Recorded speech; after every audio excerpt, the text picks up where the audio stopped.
대표님과 함께하고 있는 인천튜브에 인천 테마기행 함께 신청하고 계시는데요. 저희들이 그동안 많이 드라마에서 봤었던 장소들 익숙해서 눈에는 정말 익은 그런 장소이긴 한데 미처 안에까지는 좀 못 들어가 봤던 것들도 있었던 것 같아요. 이렇게 앞에서 설명을 해주시니까 정말 들어가서 한번 또 이렇게 둘러봤으면 좋겠다라는 생각을 좀 해봤는데 아직은 다 본 게 아니라 덜 봤거든요. 그래서 설명해 주실 부분들이 더 남은 것 같아요. 다시 한번 우리 천연기 대표님과 함께 투어를 떠나보시죠. 2023년 인천튜브가 새롭게 여러분을 찾아갑니다. 그동안 조금 지루하셨던 라이브 방송을 시청자 여러분이 쉽게 찾아보실 수 있게 쪼개서 여러분께 선보입니다. 매월 첫 주에는 인천과 대한민국의 다양한 문학의 이야기를 연극인 김병훈 선생과 함께 유명 게스트가 초대되어 비대면으로 소개하는 인천 문화갤러리 창의. 둘째 주에는 방송작가 유유가 여러분의 머리 아픈 고민을 함께 고민하고 들어주는 시간, 유유의 고민상담소가. 셋째 주에는 인천의 다양한 테마를 소재로 관광, 역사, 기행을 소개하는 학산포럼 천연기 대표의 인천 테마 기행. 인천을 대표하는 크리에이터 창작소 인천튜브에서 매일매일 즐거운 상상이 인천튜브를 시청하시는 모든 분에게 펼쳐집니다. 많은 구독과 좋아요 부탁드립니다. 안에 앞에 그 근대문학 같은 경우가 말씀하신 것처럼 인천이 훨씬 더 잘 융성하게 크고 인천에서 정말 크게 됐어야 될 것 같은데 실제로 느껴지는 건 잘 없는 것 같아요. 이제 작가들이 그 당시에 이제 거의 서울 중심으로 움직였었기 때문에 이제 부각이 덜 됐던 면이 있죠.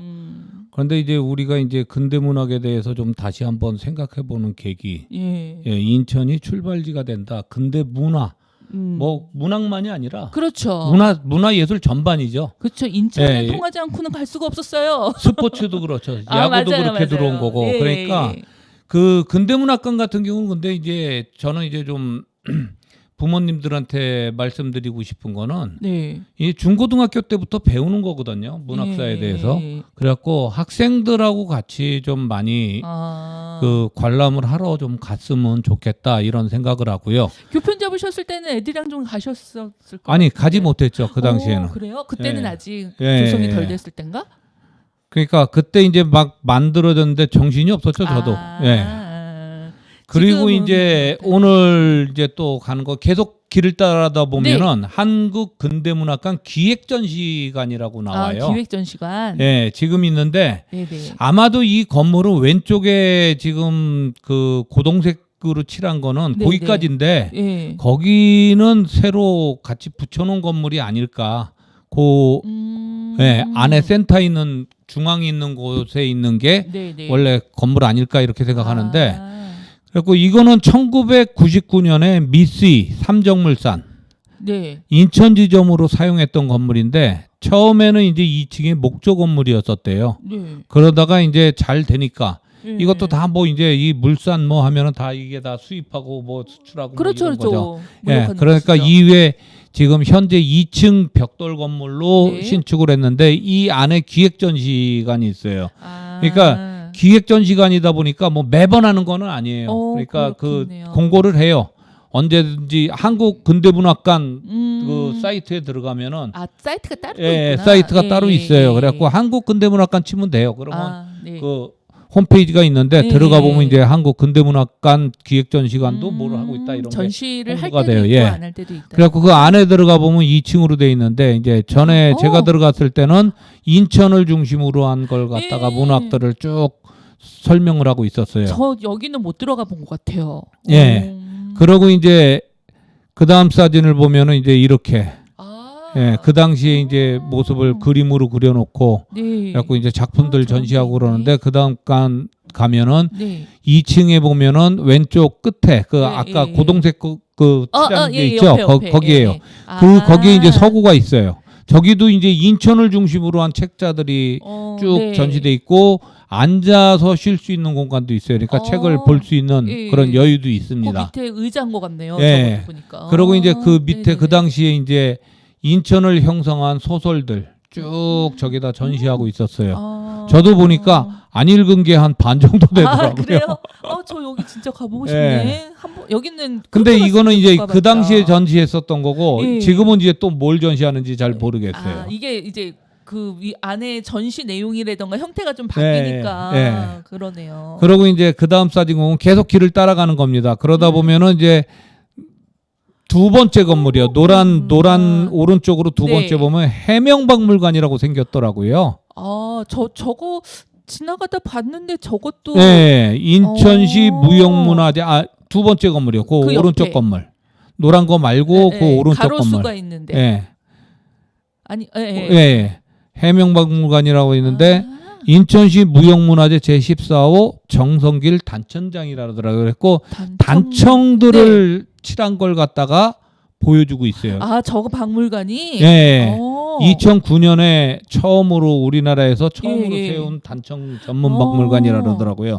이건 개인이 하는 거겠죠. 그렇겠네요. 예. 저 정성길 단청장님이 예. 만드신 박물관이신 예. 겁니다. 그리고 이제 그 다음 사진 보면 이게 이제 요즘 많이 얘기되는 그 맞은편 건물에 있거든요. 창고 네네네네. 건물에 인천 맥주죠. 여기서 이제 인천 맥주를 만드는 거예요. 그리고 실제 이게 예전에는 네. 그 왼쪽에 인천 맥주라는데 들어갈 수가 있어요. 오른쪽은 지금 그 맥주 만드는 시설이고요. 왼쪽에는 이제 로비처럼 돼 있었고 사실 여기서 예전에는 팔았대요. 음식하고 맥주를 팔았는데 네네. 예, 그 다음 사진 보면은 지금은 이제 이렇게 전시만 하고 있습니다. 그 계양로 맥주라 그러는데 여기서 요거 재미난 게 있더라고요. 이거 이 인천 맥주 보다 보니까 네. 여기 비건 맥주라는 게 있더라고요. 비건? 예. 그러니까 이게 우리가 비건? 동물성 못 먹는 네, 그런 네, 사람들 네. 있잖아요. 그래서 채식주의자를 위한 그런 맥주도 공인 인증을 받았다 그러더라고요. 정말 그 비건이에요? 예. 오. 그런 비건 맥주도 있어갖고 채식주의자들도 먹을 수 있는 맥주다 뭐 이렇게 선전하는 것 같더라고요. 원래 맥주는 채식 아닌가? 아니 맥주에 뭐가 들어가는 그런데 뭐 하여간에 그러니까 뭐 쓰지 않은 뭐 비건 맥주라 해갖고 뭐 특별한 게 있나 봐요. 그래갖고 그거는 세계적으로 인증을 받았다고 얘기를 그래요? 하더라고요. 그리고 이제 거기서 조금 더 가면은 네. 뭐가 있냐면 이게 이제 아주 중요한 건데 인천 미두취인소 건물 앞 건물이 아니라 뒷 건물이거든요.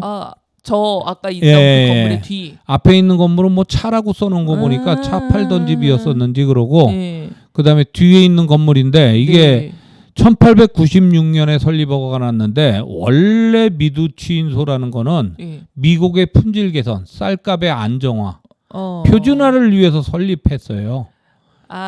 지금 말하자면 수곡하고 뭐하고 하면서 뭔가를 맞추고 하는. 그러니까 이게 이제 뭐냐면은 근데 나중에는 실제는 이제 투기장으로 변모하게 되는데 이게 이제 일제히 대표적인 수탈 기간이었었죠. 이게 이유가 뭐냐면은 이 미두취인소는 일본에서는 1600년대 말 그 일본 자체에서 1700년대부터 이미 오사카에서 이미 그쪽은 모든 곡물을 하여간에 쌀들을 오사카로 집결을 해요. 그러니까 중앙 정치에서 그 뭐 나고 팔고 하는 그 모든 것들을 정리하고 그래갖고 거기서 이제 전국으로 분배를 하면서 이때 이제 그 쌀값이 이 시기마다 계속 올라갔다 내려갔다 하잖아요. 그래갖고 이거를 뭐 하냐면 선물제도. 먼저 돈으로 사는 거죠. 그러니까 쌀값이 떨어지건 올라가건 그 가격에 팔게 되는 거죠. 농가 짓는 사람들은. 저희 밭을 그렇게 사서 하는 거랑 똑같은 거네요. 그럴 수 있죠. 그래갖고 일본 애들은 한 200년 정도 그러네요. 1600년 유지가 된 거거든요. 그러니까 이런 근대식 시장이죠. 그런 걸 만들었는데 우리는 이제 200년 뒤에 여기다가 한 거 이유가 뭐냐면 실제 미국은 다 우리나라 상인들이 다 장악하고 있었어요. 그러다 보니까 얘들이 들어올 길이 없었던 거야. 수맥하고 자기네들이 관리하고 뭔가를 안에서 통제할 수 있는 수단이 없었구나. 그래갖고 이제 여기서 이제 미두취인소를 만들면서 이제 미국을 관리하기 시작하는 거죠. 그래갖고 이것도 이제 일본 정부가 만드는 게 아니라 일본 상인들이 상인들이 만들었는데 허가를 내준 거죠. 그러면서 여기가 투기장으로 전락하는 거예요.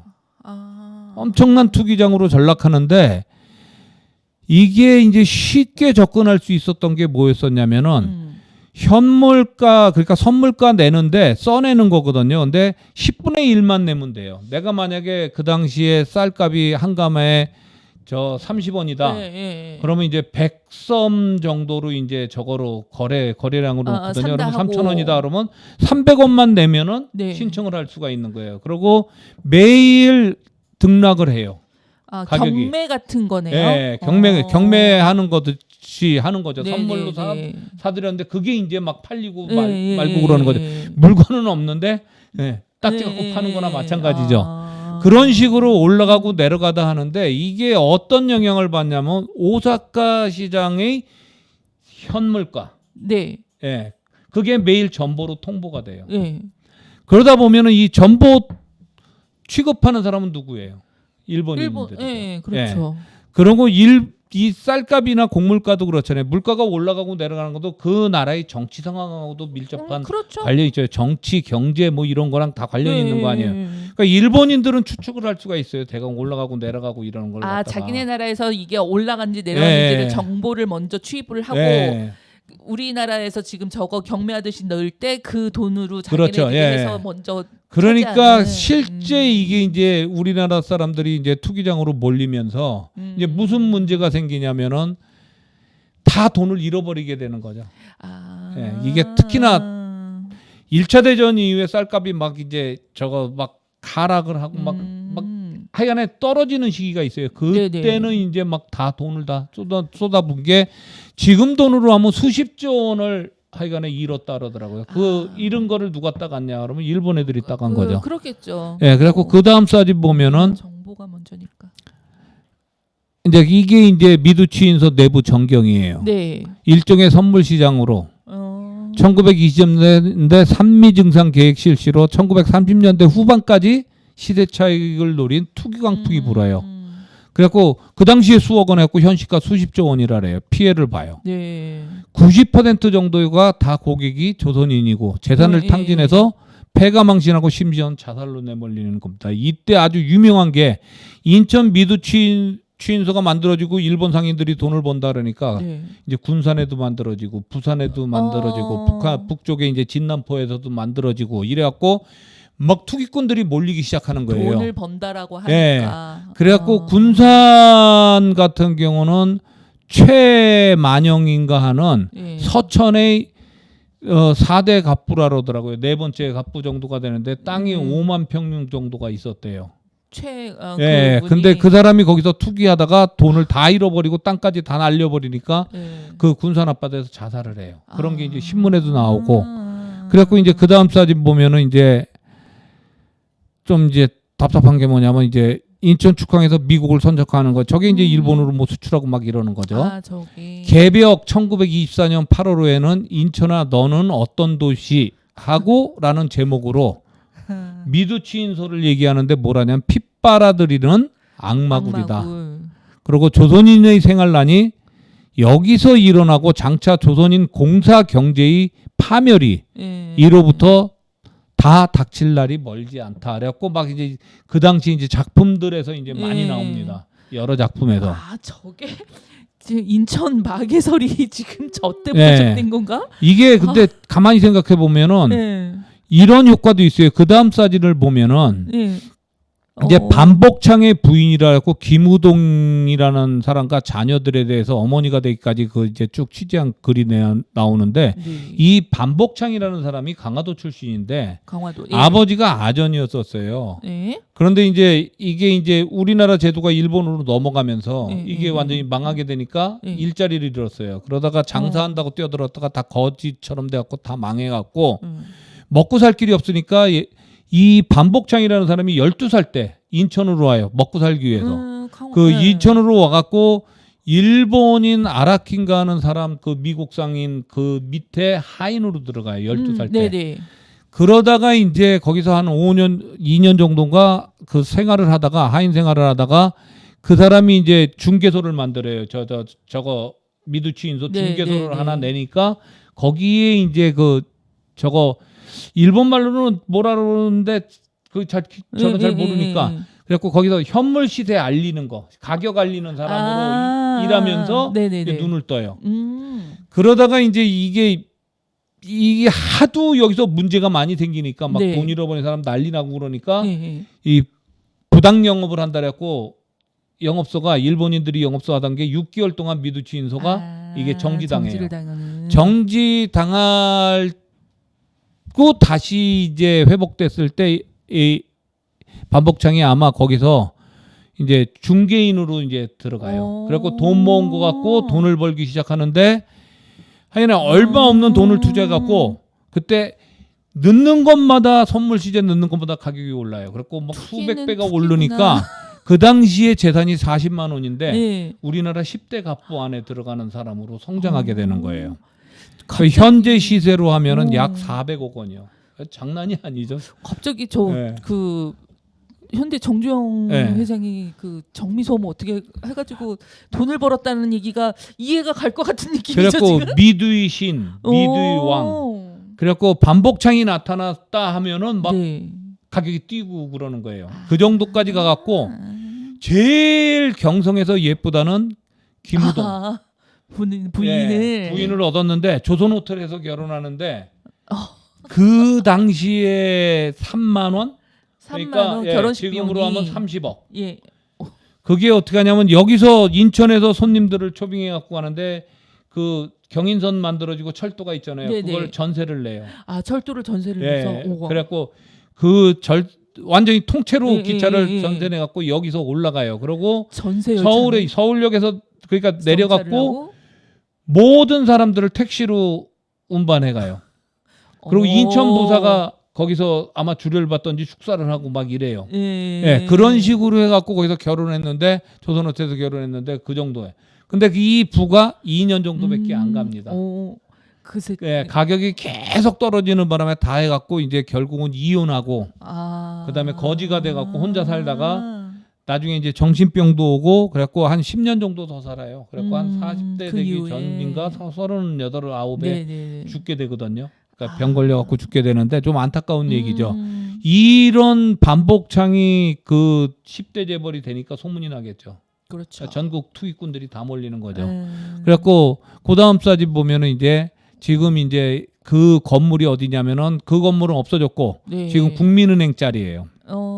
예, 여기 국민은행이 있는 자리 여기가 이제 신포동점 국민은행 미두치인소 터입니다.